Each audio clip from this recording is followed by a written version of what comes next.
ब्रह्मांड a unique institute of education में बच्चों आपका स्वागत है। आजकल जो है हिंदी बहुत सारे एग्जाम में पूछे जाने लगी है, जिसमें संधि का भी एक क्वेश्चन होता है। संधि मतलब कि वर्णों का मेल होता है और संधि तीन प्रकार की होती है, स्वर, विसर्ग और व्यंजन। अब इसकी जो स्वर संधि है वो दीर्घ संधि होती है, गुण संधि होती है, वृद्धि, यन और अयादि होती है।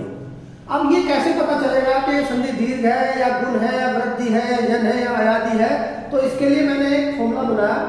अगर जहां पर जोड़ होता है, जैसे विद्या और जमा आल है, जुड़ करके आ के डंडे पर जोड़ हो जाता है, विद्यालय बन जाता है। तो ये आ के डंडे पर अगर जोड़ हो, या ऐसे ही हरीश में बड़ी ई की मात्रा पर जोड़ हो, या सूक्ति में बड़े ऊ की मात्रा पर जोड़ हो, तो वहां पर हरि प्लस ईस हरीश बनता है, सु प्लस उक्ति सूक्ति बनती है बड़े ऊ की मात्रा, तो वह दीर्घ संधि। ऐसे ही अर भी हो सकता है, दीर्घ संधि कहलाती है। गुण संधि क्या होती है? जब जहां पर जोड़ हो रहा है वहां पर ए पे डी यानी सिंगल मात्रा होती है, ओ पर उगली। जैसे रमेश में यहां जोड़ हुआ ए पर, मैं कहने लगूं महोज, महोज यानी ओ के डंडे पर जोड़ हो रहा हो तो वह गुण संधि हो जाएगी। इसे गुण कहेंगे क्यों? क्योंकि देखो आ और आ मिलकर आई बनाए तो एक जैसा हुआ। क्या हुआ? दोनों छोटे मिलो या दोनों बड़े मिलो या दोनों अलग, एक छोटा एक बड़ा मिलो और बड़ा बन जाओ तो वो दीर्घ हो रहा है। तो इसका मतलब दीर्घ संधि, उसका नाम इस वजह से कहा जाता है। इसको गुण क्यों कहा जाता है? जब ये बाद में देखो आ है और मिला क्या ई, दोनों अलग अलग है और बना क्या तीसरा ए। जब ए या आ के बाद ई या ई मिला हो तो ए बने तो वो कहलाएगा गुण। तीसरी चीज बन रही है तो आपने पहचान कैसे करनी है? ए पे डी और ओ पे उगली अगर ये जोड़ पर हो, जैसे रमेश और महोज, तो ये क्या होगा? गुण संधि हो जाएगी। और इसी में अगर वृद्धि हो जाए, यहां पर देखो ये ए तो बन गया, अगर ए बना हुआ है इसमें ए या आ और जुड़ जाए तो वह आई बन जाएगा या औ बन जाएगा। तो वहां क्या होगा? जैसे सजाया में दो मात्रा है और मैं बड़े औ का औरत जहां पर जोड़ हो, इस तरह का एग्जाम्पल हो, तो वह क्या कराएगा? वृद्धि संधि हो जाएगी। और यन संधि में क्या होता है? अक्सर जो क्या होता है ना, यह और वह ही आते हैं, आए आव यही आते हैं, लेकिन ये अट अक्षर के साथ आते हैं अधिकतर, तो वहां पर यन संधि कहलाती है। अयादि संधि क्या होती है? जब वह आव यह आए, ये जोड़ हो रहे हो तो वहां पर अयादि संधि होगी।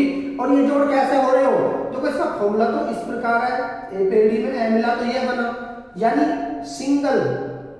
देखो ये वाला सिंगल है ना, इसमें ए मिला है तो ये ए पे डी और ये ए, तो ये क्या बन गया? ये तो नैन और ये बन गया नैन हो गया।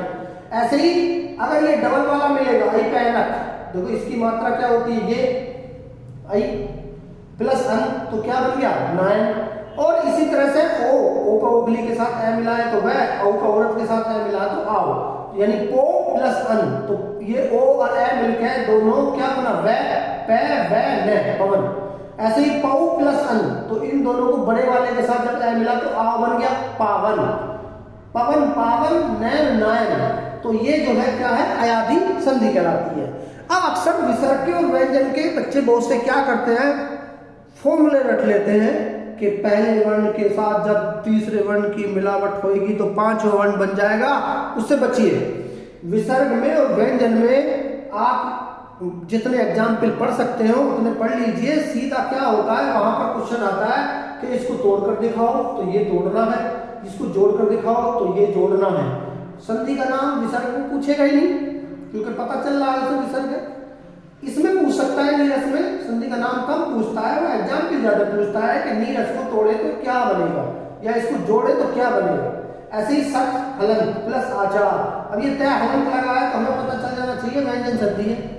व्यंजन शुद्ध कब होता है? जैसे कै कबूतर है तो इसका मतलब होता है कै हलन प्लस ए, तो यहाँ पर ये शुद्ध व्यंजन कहलाता है, जो कि स्वरों को जोड़ने पर एक व्यंजन पूरा बन जाता है। तो यहाँ पर हलन लग गया आचार। वैसे तो देखो ये स्वर है, लेकिन ये पहले वाले की वजह से व्यंजन संधि कहलाई जा रही है। अब जितने एग्जाम्पल आप व्यंजन संधि में और विसर्ग संधि में याद करोगे वो आपके लिए सबसे अधिक होगा, और 1 या 2 नंबर हर एग्जाम में आपके लिए बहुत फायदेमंद होंगे। चैनल को लाइक करो, शेयर करो और सब्सक्राइब करो।